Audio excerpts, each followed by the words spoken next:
चर्चा को आगे बढ़ाएंगे माननीय सदस्य श्री पवन काजल जी।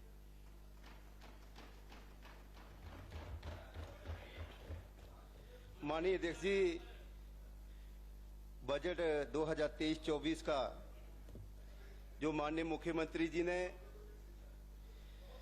17/3/2023 को अपना पहला बजट जो प्रस्तुत किया है, उस पर मैं अपने विचार रखने के लिए खड़ा हुआ हूं। आपने मुझे समय दिया, आपका धन्यवाद। माननीय अध्यक्ष जी, बड़ी बड़ी बातें हुई हैं। बर्निंग टॉपिक में लेना चाहूंगा जिला कांगड़ा का, पूरे प्रदेश का, जिसको कोई दूर दूर से लेना भी नहीं, वो भी गग्गल एयरपोर्ट की बात कर रहा है। मैं आपके ध्यान में लाना चाह रहा हूं, आप टूरिज्म कैपिटल। पवन काजल जी, समय अभी 11 माननीय सदस्य अभी बजट के वित्तीय अनुमानों में हिस्सा लेने वाले हैं, अभी आज की लिस्ट के मुताबिक। तो अगर आप सदन की इजाजत है, आप सबकी इजाजत है, तो 2 घंटे तो मिनिमम बढ़ाना ही पड़ेगा। इजाजत है सबकी, तो चलो सदन की कार्रवाई 7 बजे तक बढ़ाई जाती है। माननीय सदस्य पवन काजल।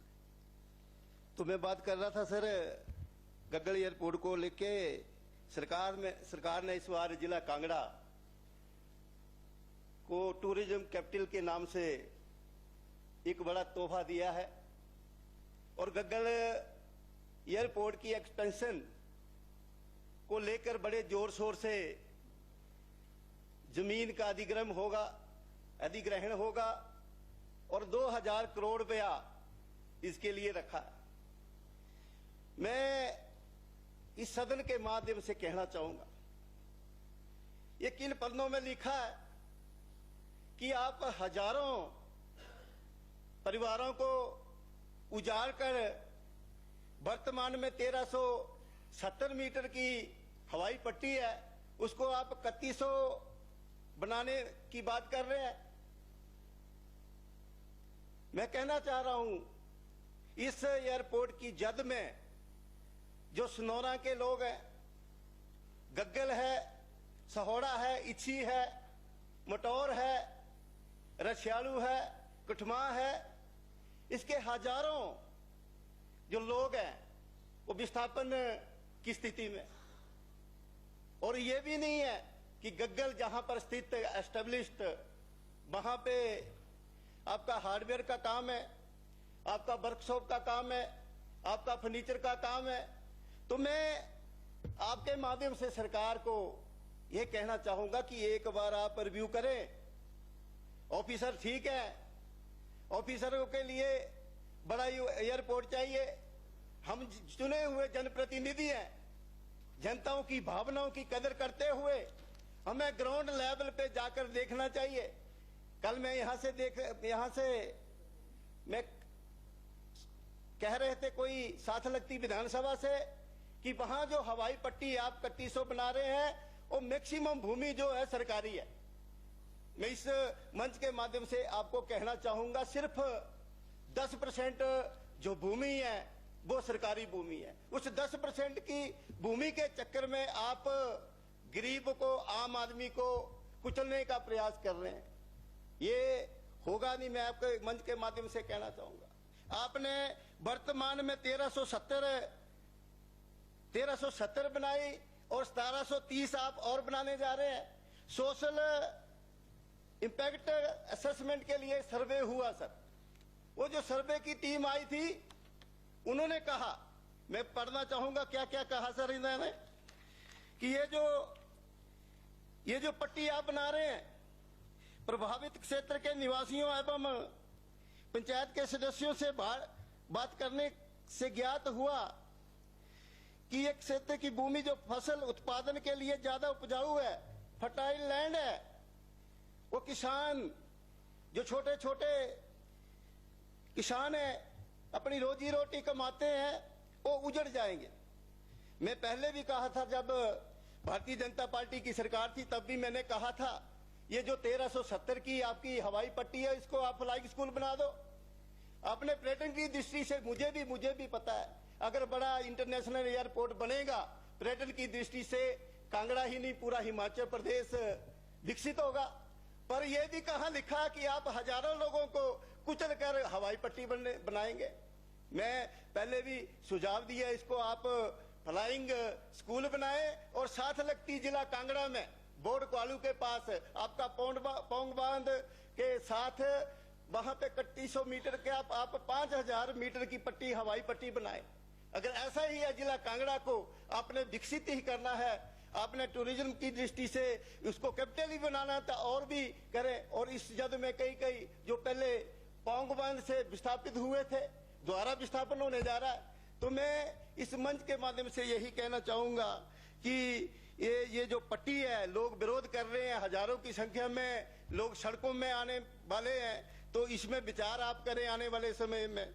इसी तरह मैं आपको ध्यान लाना चाहूंगा जब राजा वीरभद्र सिंह जी स्वर्गीय थे तो मैं भी वहां था जब मैं पहली बार तो सर्किट हाउस में जब मिलने के लिए आए धर्मशाला के लोग बड़े बड़े लोग तो मिलने के लिए राजा वीरभद्र सिंह जी को बोलने लगे कि आप इस एयरपोर्ट को बड़ा करो, इसकी पट्टी को बड़ा, जहाज जो यहाँ पे उतारेंगे। राजा वीरभद्र सिंह जी के बोल मुझे आज भी याद है, अरे भाई इस हवाई पट्टी को तो मैं बड़ा कर दूं, बड़े जहाज जो यहाँ पे मैं उतार दूं, पर ये जो गरीब आदमी आम आदमी उजड़ेंगे इनका क्या करूं मैं।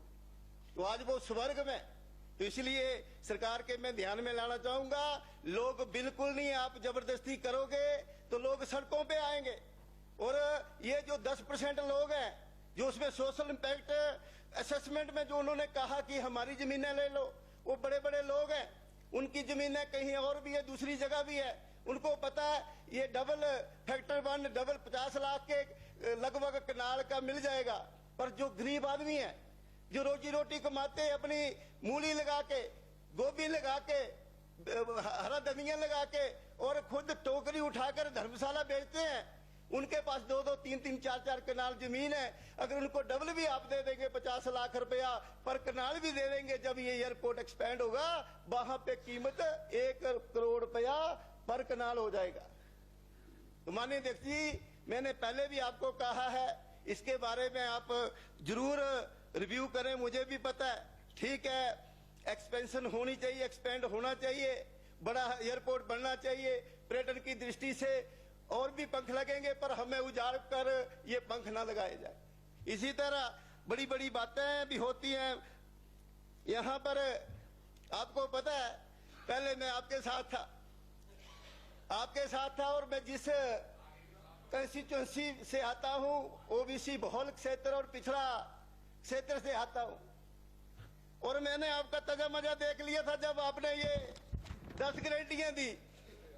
मुकेश जी आपको ध्यान होगा ये जो महिला को आप 1100 रुपए देने की बात करते, 1500 रुपए में कराया आप भी थे कि इसको 1500 रुपया करो। तो ये जब आपने गारंटियां दी है, ऐसा नहीं है आपके साथ समन्वय अच्छा रहा हमारा। आज बोले आज हम यहाँ आगे आपको कोसेंगे, कल यहाँ आगे आपको कोसेंगे, आपस में समन्वय बनना चाहिए। प्रदेश को कैसे हमने आगे लेके जाना है आपस में बढ़ना चाहिए। पर ये नहीं है इस बजट में मैं अब सबसे अपना चंद्र कुमार जी आप मेरा धन्यवाद करो। मैं यहाँ ना आता तो शायद समझे ना बात, तो फिर भी ये आप यहाँ आए, आप यहाँ आए, आप हमारे अजीज हैं, आपसे हमें कुछ सीखने को मिलेगा, ठीक है ना। तो इसी तरह चलो जनता के लिए आयाराम गयाराम भी बनना पड़े तो मुझे मंजूर है। और मैं आपको कहूं प्रदेश में आदरणीय श्री जयराम ठाकुर के बाद सबसे ज्यादा लीड 19,834 मेरी है, और 3 बार अलग अलग सिंबलों पे, पहली बार इंडिपेंडेंट, दूसरी बार कांग्रेस से, तीसरी बार बीजेपी से। तो हमारा जो एक मकसद है जनता के लिए लड़ना है, जनता के हित के लिए हमने लड़ना, इसीलिए लड़ते आए हैं और आगे भी लड़ते रहेंगे। ये गारंटियों की बात मैं कह रहा था। ये 600 ये जनता, अगर ईडी का मुझे डर होता, ईडी का डर होता तो जनता 19,834 वोटों से मुझे नहीं जिताती। तो मैं इससे भागा ये जो 10 गारंटियां हैं। और मैं आपको बताना चाहूंगा माननीय अध्यक्ष जी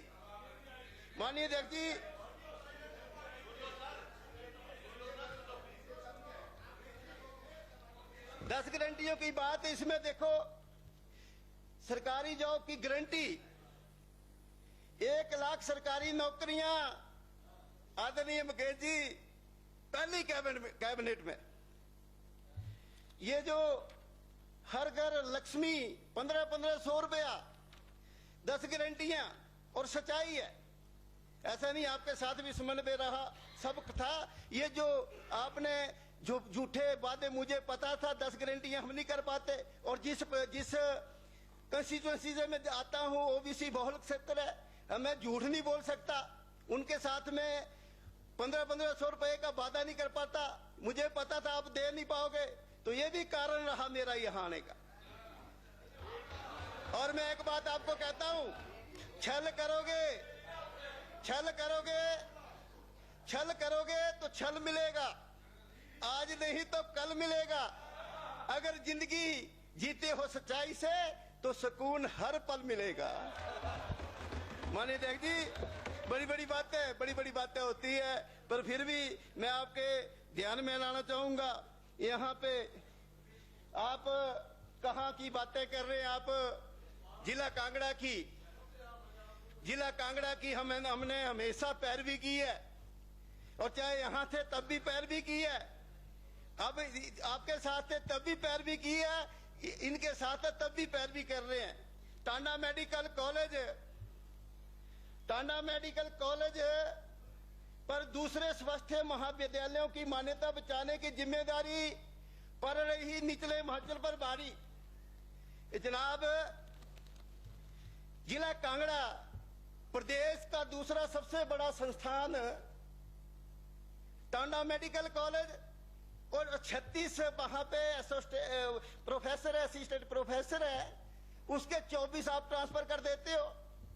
ठीक है, हमीरपुर में भी मेडिकल कॉलेज बनना चाहिए, नान में भी बनना चाहिए, आपका चंबा में भी बनना चाहिए, पर ये पोस्ट को क्रिएट करना चाहिए। हम जिला कांगड़ा के 15 विधानसभा क्षेत्र और इस टांडा मेडिकल कॉलेज के 6 डिस्ट्रिक्टों को फीड करता है। और ये भी मैं आपको बता दूं टेक्निकली, आज आप जिला कांगड़ा से 10 सीटें जीत के आए हैं। वोट बैंक के हिसाब से 5,10,000 वोट मिले भारतीय जनता पार्टी को, और आपको मिले 4,80,000 वोट।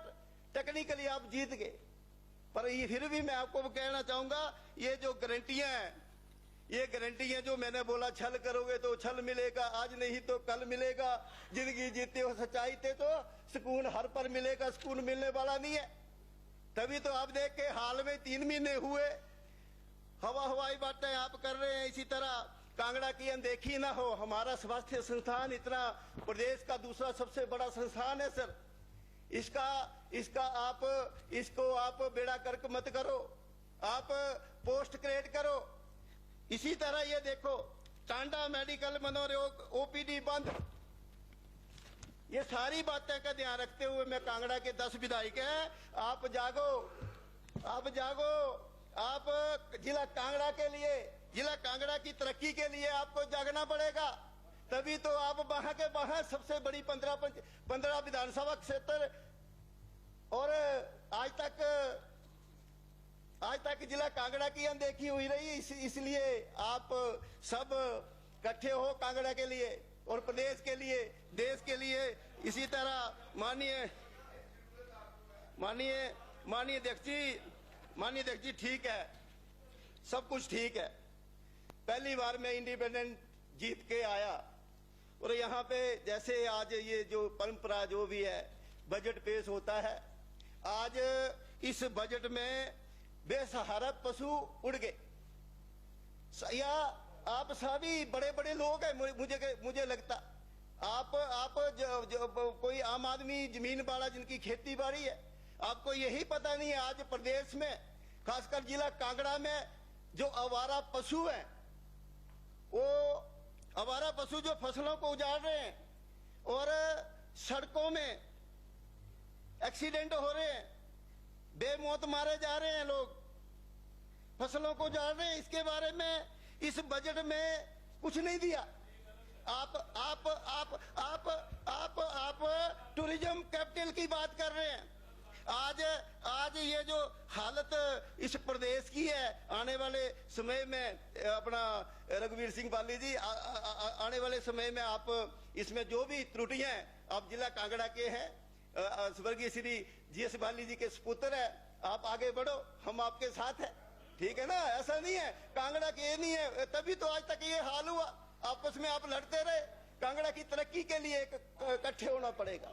इसीलिए माननीय अध्यक्ष जी और मुकेश जी, मैं आपको बताना चाहूंगा, जो हुआ 2000 करोड़ रुपए की पाइपें खरीदी, जो भी हो गया जल शक्ति विभाग, पर अब आगे करना क्या है, मैं आपके ध्यान में लाना चाहूंगा। इस बजट में हैंड पंपों के लिए कोई भी बजट नहीं है और जिला कांगड़ा की जितनी विधानसभा 15 में 15 जो एरिया है, वहां निर्भर है हैंड पंप के पानी पे।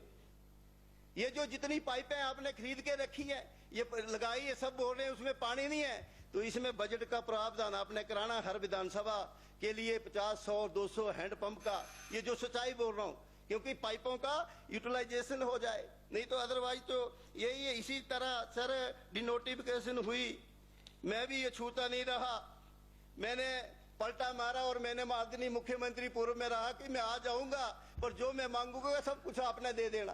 तो जो उन्होंने मैंने मांगा सब कुछ दे दिया, मैंने विधिवत उसका उद्घाटन भी कर दिया, पर आपने डिनोटिफाई किया। मैं कहना चाहूंगा, एक तकीपुर में सीएससी पीएससी से सीएससी की उसकी ओपीडी पर डे 25 से 30 थी, उसको आपने बंद कर दिया।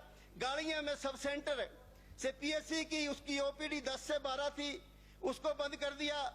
राजल सब सेंटर से आपने पीएससी की उसको बंद कर दिया। रानीताल में 75 साल बाद पहली बार पीएससी खुली, वो भी बंद कर दिए। चंगर एरिया थे, चंगर में कोई सुनाई नहीं होती। तो इसलिए मैं, माननीय मुख्यमंत्री नहीं है, आप उप मुख्यमंत्री हैं, जरा थोड़ा सा बाहर निकलो, ये जो डिनोटिफिकेशन है इसको रद्द करो। और मैं आपको बताना चाहूंगा, एक जल शक्ति का विभाग 75 सालों बाद बड़े शौक से हमने खोला, आपने वो भी बंद कर दिया।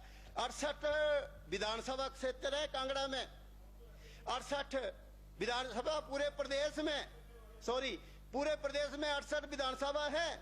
उसमें जल शक्ति विभाग सिर्फ कांगड़ा में नहीं है, ज्वालामुखी में नहीं है, जयसिंहपुर में नहीं है, बाकी हर जगह। कहीं ऐसा तो नहीं जहां ओबीसी बहुल क्षेत्र है उसकी आप अनदेखी करते हैं। और मैं एक बात आपको बता